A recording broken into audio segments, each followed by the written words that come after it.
El hijo del destino. Algunos hombres nacen para gobernar. Otros, para conquistar. Pero muy pocos nacen convencidos de que son dioses. Un nacimiento entre presagios. Año 356 antes de nuestra era. En Pella, capital del reino de Macedonia, la noche en que nació Alejandro no fue una noche cualquiera. El aire parecía cargado de algo que los habitantes no podían nombrar, pero que todos sentían. Su madre, Olimpia de Epiro, afirmaba haber tenido un sueño perturbador. Un rayo descendía del cielo e impactaba sobre su vientre, encendiéndolo en llamas sin consumirlo.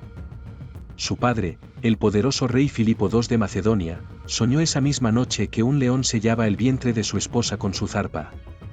Para algunos, no eran más que sueños. Para otros, eran mensajes de los dioses. Pero lo que ocurrió aquella misma noche, a cientos de kilómetros de distancia, convertiría esas historias en algo mucho más inquietante. El gran templo de Artemisa en Éfeso, una de las 7 maravillas del mundo antiguo, ardió hasta los cimientos. Los sacerdotes lo interpretaron con una sola frase: la diosa no pudo proteger su templo, porque estaba ocupada presenciando el nacimiento de alguien que cambiaría el mundo. El nudo gordiano, ¿cómo piensa un conquistador? Antes de que Alejandro cruzara a Asia, ya circulaba una historia legendaria sobre un nudo. En la ciudad de Gordio, en Frigia, existía un carro sagrado cuyo yugo estaba atado con un nudo tan complejo, tan intrincado, que ningún hombre había podido desatarlo en generaciones. La profecía era clara: quien lo deshiciera dominaría toda Asia. Generales, reyes y hombres sabios habían intentado resolverlo. Todos fracasaron. Alejandro se detuvo frente al nudo, lo observó en silencio durante unos instantes. Y entonces, sin más deliberación, desenvainó su espada y lo cortó de un tajo. No lo desató. Lo eliminó. Ese gesto lo resumía todo. Donde otros buscaban soluciones dentro de las reglas establecidas, Alejandro simplemente cambiaba las reglas. Era una mente que no aceptaba los límites que otros daban por sentados. Y esa forma de pensar, que parecía arrogancia, sería precisamente lo que lo llevaría a conquistar el mundo conocido. El caballo imposible. Pero antes de todo eso, hubo un momento en la infancia de Alejandro que reveló quién era. Un caballo salvaje había sido traído ante el rey Filipo en el patio del palacio. Su nombre era Bucéfalo, y nadie podía montarlo. Los soldados más experimentados intentaron acercarse y fueron derribados. Los entrenadores retrocedieron. El animal parecía poseído por una furia ciega. Entonces un niño dio un paso al frente. Alejandro observó al caballo en silencio durante varios segundos, con una calma que desconcertó a todos los presentes. Y vio lo que nadie más había visto: Bucéfalo no estaba enloquecido. Estaba aterrado. De su propia sombra. Alejandro tomó las riendas con suavidad y giró lentamente al animal hacia el sol, eliminando la sombra que lo perturbaba. El caballo se calmó. Alejandro lo montó. Sin violencia. Sin miedo. El rey Filipo observó la escena con los ojos húmedos y pronunció una frase que resonaría en la historia: hijo mío. Macedonia es demasiado pequeña para ti. El discípulo del genio.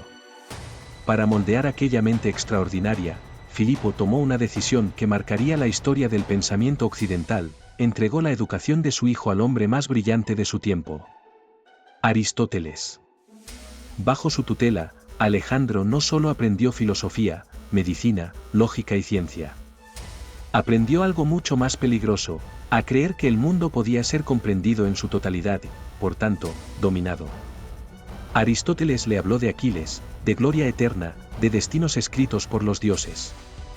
Alejandro no solo escuchaba esas historias, las absorbía, las hacía suyas, las convertía en combustible.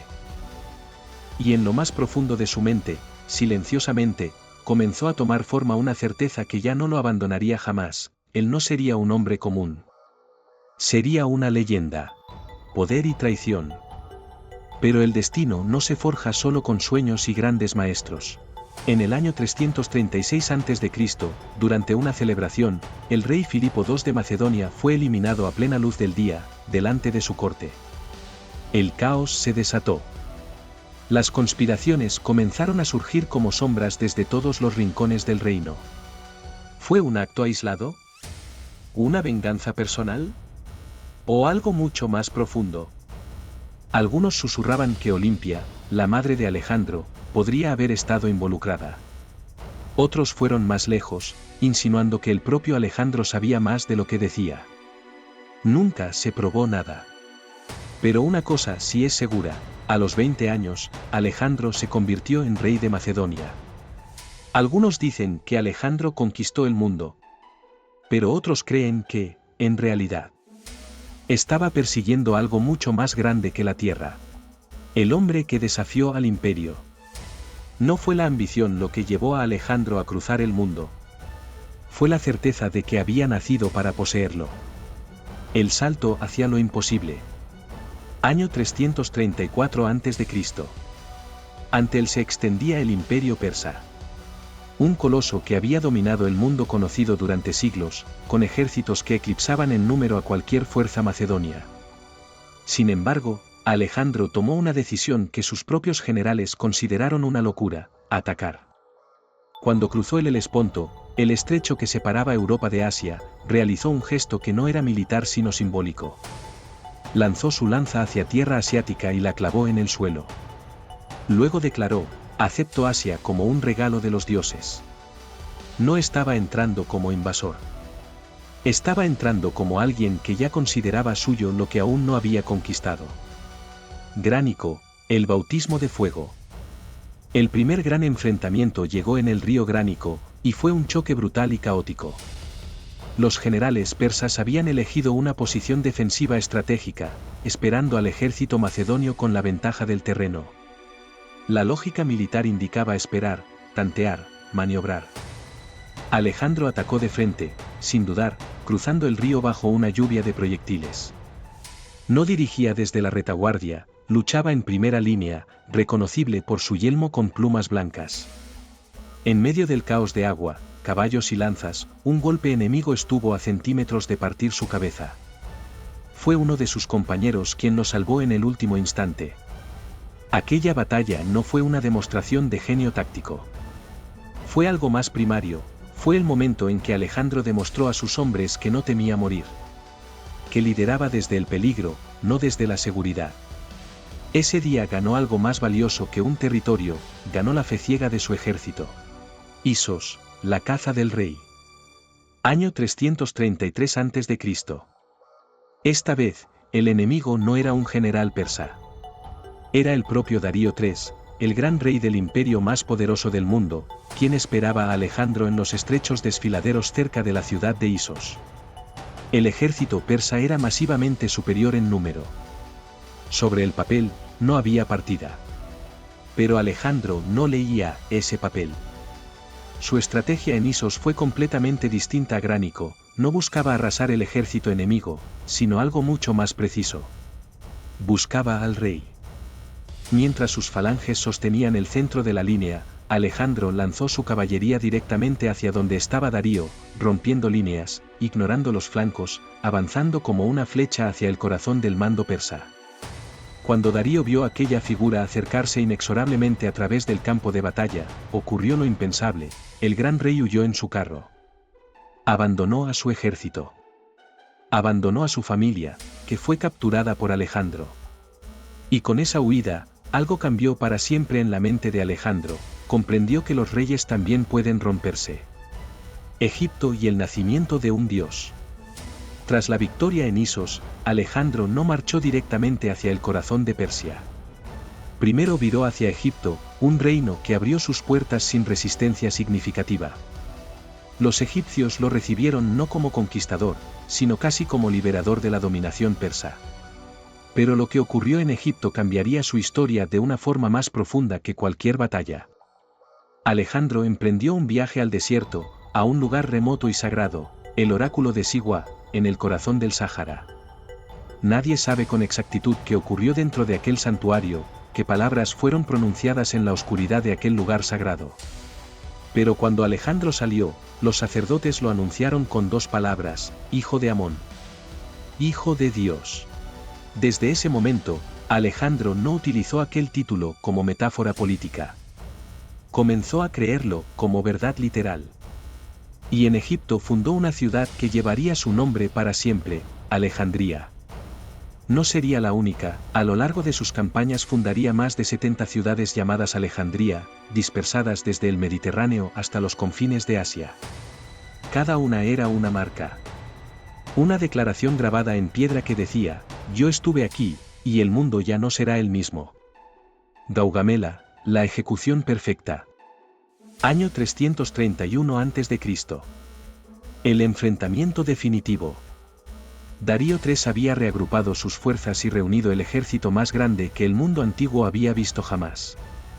Esta vez no había desfiladeros que neutralizaran los números, la batalla se libraría en campo abierto, en una llanura enorme que Darío mismo había elegido y preparado para maximizar su ventaja numérica. Alejandro pasó la noche anterior a la batalla en silencio, estudiando el terreno. Mientras sus generales debatían la posibilidad de un ataque nocturno sorpresa, él los rechazó, no robó victorias. Lo que siguió fue una obra maestra de ingeniería militar. Alejandro diseñó una formación deliberadamente oblicua, creando un hueco en la línea persa que él mismo aprovecharía para penetrar con su caballería. Mientras sus falanges resistían la presión persa en el centro y los flancos, Alejandro detectó el momento exacto, una brecha. Se lanzó hacia ella con velocidad fulminante, directo hacia donde estaba Darío. Una vez más, el gran rey huyó. Pero esta vez no había vuelta atrás. El imperio persa, el coloso que había dominado el mundo durante 2 siglos, había caído. Y Alejandro, con apenas 25 años, era el hombre más poderoso de la tierra. El problema de conquistar el mundo es que, cuando lo tienes todo, solo te queda una pregunta, ¿qué sigue? El descenso, el hombre que quiso ser Dios. No hay nada más peligroso que un hombre que ya no cree ser un hombre. India, el límite que no podía existir. Para cualquier general, cualquier rey, cualquier ser humano razonable, el mundo ya estaba conquistado. Pero no para Alejandro. Más allá del horizonte oriental existía un territorio que obsesionaba su imaginación, India. No era solo geografía. Era el límite del mundo conocido, y precisamente por eso, Alejandro no podía aceptarlo. Al cruzar hacia el subcontinente, su ejército se encontró con algo completamente ajeno a todo lo que habían enfrentado antes. En la batalla del río Hidaspes, el rey Poros los esperaba con una fuerza de guerra que ningún macedonio había visto de cerca, elefantes de guerra. Enormes, aterradores, capaces de arrastrar formaciones enteras. Los caballos macedonios, entrenados para cualquier batalla, se descontrolaban al verlos. Sin embargo, Alejandro venció. Pero esta victoria fue profundamente distinta a todas las anteriores. No hubo celebración prolongada, no hubo euforia. Solo agotamiento. Un agotamiento que iba más allá del cuerpo. Era el agotamiento de un hombre que lleva años luchando y ya no recuerda bien por qué. La muerte del alma, Clito el Negro. Antes de llegar a India, ya había ocurrido algo que marcaría a Alejandro de por vida. Una noche, durante un banquete en Samarcanda, el alcohol corría libremente y los ánimos se calentaban. Uno de sus hombres más leales tomó la palabra, Clito el Negro, el mismo que años atrás le había salvado la vida en el río Gránico. Clito comenzó a cuestionar la creciente divinización de Alejandro. Le recordó sus raíces macedonias, le habló de su humanidad, le dijo en voz alta lo que muchos pensaban en silencio, que no era un dios, que era un hombre. Que la gloria de las victorias pertenecía también a los soldados que morían en el barro. Alejandro, en un instante de ira ciega, tomó una lanza y eliminó a Clito. Con sus propias manos. Al amigo que le había salvado la vida. El silencio que siguió fue absoluto. En ese momento, Alejandro no perdió a un amigo. Se perdió a sí mismo. Los días siguientes fueron devastadores. Alejandro se encerró en su tienda, lloró, se negó a comer. Quienes lo conocían decían que no era el duelo por Clito lo que lo destruía por dentro, sino el descubrimiento de lo que él mismo era capaz de hacer. El conquistador del mundo tenía miedo de sí mismo. La conspiración de las páginas. La paranoia que siguió la muerte de Clito no era infundada. En el año 327 a.C., un complot de sus propios pajes, los jóvenes nobles que formaban su guardia personal, estuvo a punto de acabar con su vida mientras dormía. La conspiración fue descubierta a tiempo, y los implicados ejecutados. Pero lo que hizo aquel episodio especialmente doloroso fue el nombre de uno de los involucrados, Calístenes, sobrino y discípulo de Aristóteles, el historiador oficial que acompañaba la campaña. Alejandro lo mandó arrestar. El hombre que le había enseñado a pensar había formado, indirectamente, a quienes intentaron matarlo. La traición ya no venía de afuera. Venía de adentro. Y esa certeza comenzó a erosionar algo fundamental en Alejandro, la confianza en los demás. La primera grieta. Tras años de campaña sin descanso, algo se rompió. No en el frente enemigo, sino en las filas macedonias. Sus hombres, cansados, heridos y a miles de kilómetros de sus hogares, se negaron a continuar avanzando hacia el este. Por primera vez en su vida, Alejandro se encontró frente a un límite que no podía vencer con una lanza ni con una estrategia brillante. El hombre que había doblegado imperios no podía doblegar la voluntad de sus propios soldados. Cuenta la historia que Alejandro se encerró en su tienda durante 3 días, esperando que sus hombres cambiaran de opinión. No lo hicieron. Fue un golpe que lo marcó de una forma que ninguna batalla había logrado. La muerte de Hefestión. De regreso hacia Occidente, ocurrió algo que destrozaría a Alejandro de una manera que ningún enemigo había conseguido. En Ecbatana, su amigo más íntimo enfermó de repente. Hefestión, el hombre que había estado a su lado desde la infancia, su confidente, su compañero inseparable, la persona para quien Alejandro no tenía palabras precisas pero que todos los que lo rodeaban sabían que era irreemplazable. Hefestión murió en el año 324 a.C. Y lo que siguió reveló hasta qué profundidad llegaba ese vínculo. Alejandro mandó crucificar al médico que no había logrado salvarlo. Ordenó que se cortara la crin de todos los caballos del ejército en señal de luto. Decretó un duelo imperial. Recorrió kilómetros a pie detrás del féretro. Y envió mensajeros al oráculo de Sigua para preguntar si Hefestión debía ser honrado como dios o como héroe. El hombre que había conquistado el mundo no sabía cómo seguir viviendo sin la única persona que lo conocía de verdad. Desde ese momento, quienes lo observaban decían que Alejandro no volvió a ser el mismo. Algo se había apagado en sus ojos.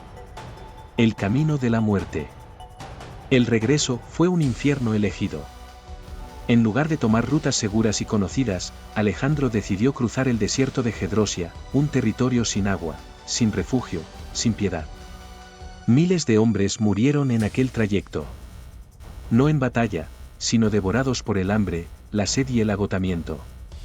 ¿Por qué lo hizo? Algunos historiadores lo atribuyen a un cálculo estratégico mal ejecutado. Otros sugieren algo más oscuro, que fue un castigo. Quizás contra sus hombres, que se habían negado a seguir avanzando en India. Quizás contra sí mismo, por todo lo que había perdido. Por todo lo que había destruido. Cuando un hombre se convence de que es un dios, deja de temer a la muerte. Pero también deja de entender la vida. La muerte del dios, el enigma eterno. Los hombres temen a la muerte. Pero las leyendas la desafían. El regreso a Babilonia. Año 323 a.C. Alejandro regresó a Babilonia. Había conquistado imperios, cruzado desiertos imposibles, sido proclamado dios en 3 civilizaciones distintas. Pero algo no estaba bien. Quienes lo rodeaban lo notaban distinto, más callado, más distante, consumido por la ausencia de Hefestión y por planes grandiosos que ya nadie sabía si eran estrategia o delirio. Los presagios. Antes de su muerte, comenzaron a acumularse señales que los hombres de su tiempo no podían ignorar. Se decía que un grupo de cuervos cayó muerto a sus pies a las puertas de la ciudad.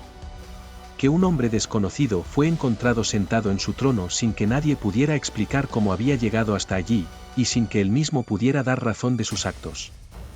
Los sacerdotes caldeos, los astrónomos de Babilonia, enviaron advertencias: era peligroso que el rey entrara en la ciudad. Alejandro, que había atravesado el fin del mundo, desestimó las advertencias. Entró en Babilonia. La noche final. Durante un banquete, tras beber vino, algo cambió. Un dolor repentino e intenso se instaló en su cuerpo. Los días siguientes fueron un descenso lento e irreversible, fiebre alta, debilidad creciente, silencio. Pero había algo que desconcertaba a todos los presentes, su mente permanecía completamente lúcida hasta el final. Reconocía a sus hombres, podía hablar, podía pensar con claridad. Solo su cuerpo parecía estar apagándose. El enigma de la muerte, ¿qué mató a Alejandro Magno? A los 32 años, el hombre que había conquistado el mundo murió. Sin haber sido derrotado en batalla. Sin haber sido vencido por ningún enemigo conocido. Y entonces, el mundo entero se hizo una pregunta. ¿Cómo muere alguien que creía ser un dios? Hasta hoy, nadie lo sabe con certeza. Y eso es precisamente lo que mantiene viva la leyenda. Teoría 1, envenenamiento. Algunos historiadores de la antigüedad, y varios modernos, creen que Alejandro fue asesinado. Sus propios generales, temerosos de sus planes cada vez más megalómanos y de su creciente inestabilidad después de la muerte de Hefestión, habrían decidido actuar. El veneno más mencionado es el del río Estigia, un agua extraordinariamente tóxica conocida en la antigüedad. Pero hay un problema que ningún defensor de esta teoría ha resuelto del todo: los síntomas duraron entre 10 y 14 días. Un tiempo demasiado largo para la mayoría de los venenos conocidos en aquella época. Teoría 2, enfermedad. Otros investigadores señalan causas naturales: fiebre tifoidea, malaria, infecciones contraídas en territorios desconocidos, o una combinación devastadora de todo ello acumulada en un cuerpo sometido a años de heridas, alcohol y agotamiento extremo. Esta teoría es médicamente coherente, pero deja sin explicar algunos de los detalles más perturbadores de sus últimos días. Teoría 3, la pseudoapnea. Esta es, quizás, la hipótesis más inquietante de todas, y la que más debate ha generado en los últimos años. En 2019, la historiadora médica Catherine Hall propuso que Alejandro pudo haber sufrido el síndrome de Guillain-Barré, una enfermedad del sistema nervioso que provoca una parálisis ascendente progresiva. ¿La consecuencia más perturbadora de este diagnóstico? La mente permanece completamente intacta mientras el cuerpo se apaga. El paciente puede estar consciente, puede intentar comunicarse, pero su cuerpo no responde. Esto explicaría dos de los grandes misterios que rodean su muerte: porque su mente estuvo lúcida hasta el final, y porque su cuerpo tardó varios días en descomponerse después de ser declarado muerto. Según esta teoría, Alejandro no habría estado muerto cuando fue declarado muerto. Habría sido enterrado vivo, en un estado de parálisis tan completa que sus médicos lo confundieron con la muerte. El conquistador del mundo, consciente, sin poder moverse, sin poder gritar, mientras quienes lo rodeaban preparaban su funeral. La tumba perdida. Si la historia de su muerte es un enigma, la historia de su cuerpo después de la muerte es directamente un misterio sin resolver. Su cadáver fue trasladado y su tumba se convirtió en un lugar sagrado, visitado por reyes y emperadores. Julio César lloró frente a ella.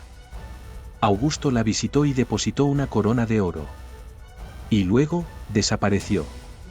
En algún momento entre el siglo III y el IV de nuestra era, la tumba de Alejandro Magno dejó de estar donde estaba. Nadie la destruyó. Nadie la trasladó de forma documentada. Simplemente dejó de estar. Hoy, arqueólogos, historiadores y exploradores han buscado en Alejandría, en Memphis, en Siwa, en decenas de lugares a lo largo del Mediterráneo oriental. Nada. La tumba del hombre más famoso del mundo antiguo no ha sido encontrada. Hombre o Dios. El legado eterno. Después de su muerte, su imperio se fragmentó en cuestión de años. Sus generales se traicionaron entre sí y dividieron lo que él había construido. Las ciudades que fundó sobrevivieron. Los territorios que conquistó fueron absorbidos por otras potencias. El mundo que reorganizó terminó reorganizándose sin él. Pero su nombre no desapareció. Alejandría siguió brillando durante siglos como el centro del conocimiento del mundo antiguo. su figura fue adoptada por romanos, persas, árabes y europeos medievales como símbolo de lo que un ser humano puede llegar a ser o a intentar ser. Cada civilización que lo conoció necesitó contarse su historia. Alejandro no solo conquistó territorios, conquistó la imaginación del mundo. Y quizás ese fue su verdadero objetivo. Porque los imperios caen, los cuerpos desaparecen. Pero las leyendas no mueren jamás.